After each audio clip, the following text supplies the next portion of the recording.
All right, let's talk about Halloween Ends for just a minute. Since the trailer dropped, we got yet more new comments from Jamie Lee Curtis talking about her final performance as Laurie Strode. Spoiler warning, some of these comments might possibly be construed as spoilery. All right, so Jamie Lee Curtis um, has some new comments on Halloween Ends that were published on Wednesday morning, July 20th, the morning that the trailer was originally scheduled to go online. Of course, it ended up being released kind of unceremoniously early the previous night, Tuesday night.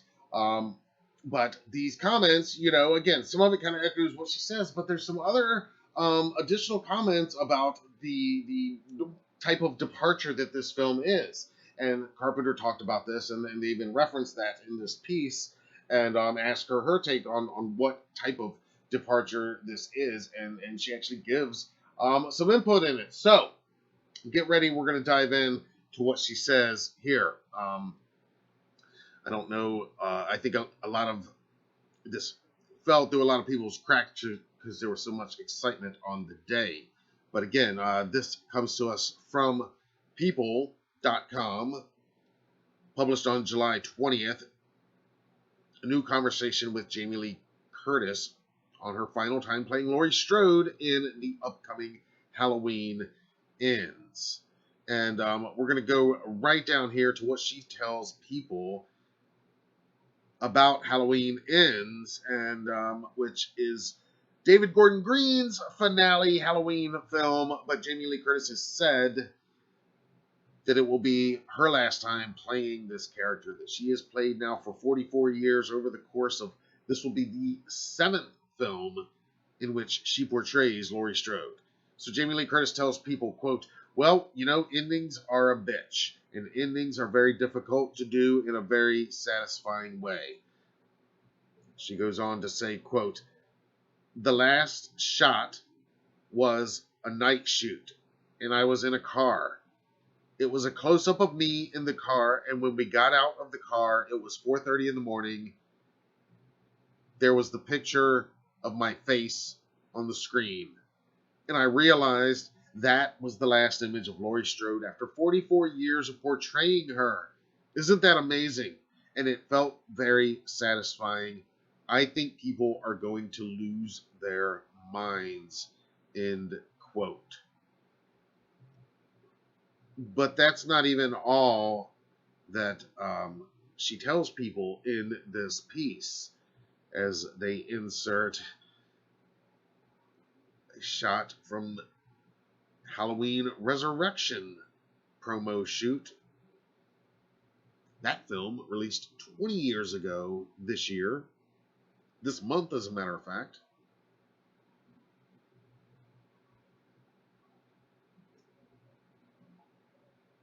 So we go down here, and that ending is a bitch part. She's posted that on social media a couple times. She's going to be saying that a lot. And in the part about people losing their minds, she's going to be saying these things a lot. But she goes on in this interview and tells people more of what we can expect in Halloween Ends. She says, quote, it is going to surprise people. And when they ask specifically about John Carpenter's recent comment that it is a departure from the previous films in the franchise, Jamie Lee Curtis says, quote, the departure is, I think, based on all of the lore and gore of what Michael Myers has represented, because we've talked a lot in the last release about Michael transcending from a man into something bigger. And the story of Michael has transcended. Michael Myers has become something much bigger than a man, and I think what's been really interesting is that we've figured out, David Gordon Green and his collaborators, a way to make a very satisfying movie about human beings and the nature of evil. It's dark, for sure, but the world is dark right now. I think people will be very satisfied with the movie, and I think they will be very moved. They're going to lose their minds. End quote. All right, so let's digest that for just a minute. I am reading this interview as, this is the last thing that they filmed of her portraying this character.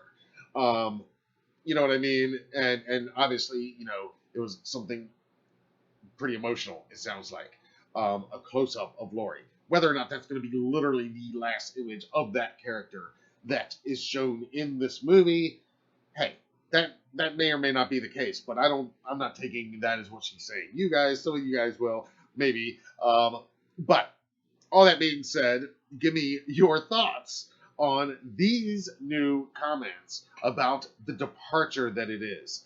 I kind of like the idea of this type of departure, that Michael and the evil is bigger than any one person. We've always known this. We've always known that the shape is not Michael Myers. The shape is the shape. The shape is something more ancient, more grand.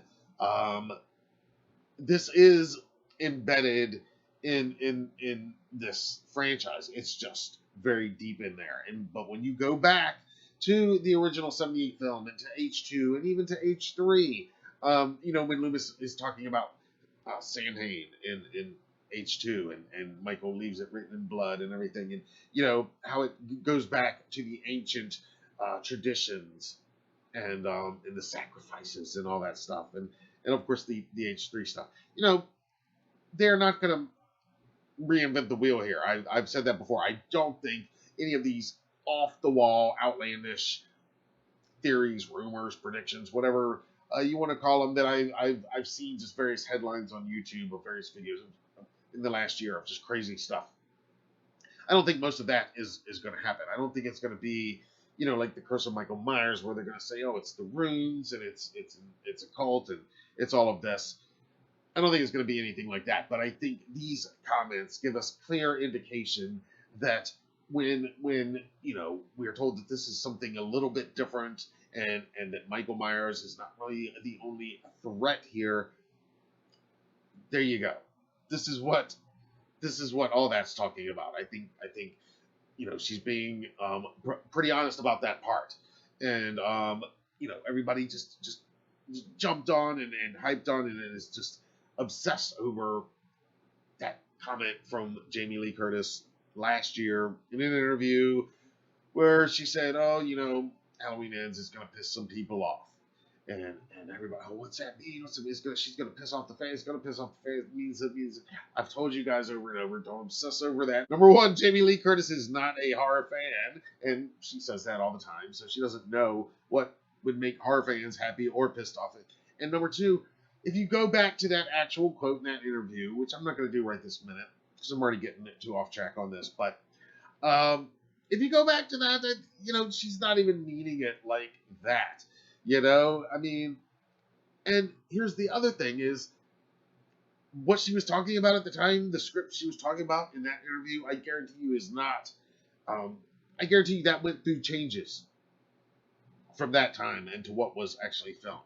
Not to mention what may or may not have changed when they went back for additional filming a few weeks ago. So, but these are definitely some tantalizing new comments. And again, taking all of this with what we saw in that trailer, with what we are seeing in that synopsis, that one Corey sentence, the Corey Cunningham question, the question of Corey. But again, I'm hoping that they handle this well with this character, and it's not just he's not just brought in as a super obvious red herring, and it's dispensed with super quick. I hope it's like. There are legit threats here, and from what she's describing, it sounds like there will be. It sounds like the transcending of evil that they're talking about in HK. We are going to see that manifest a little bit here. All right, tell me what you think.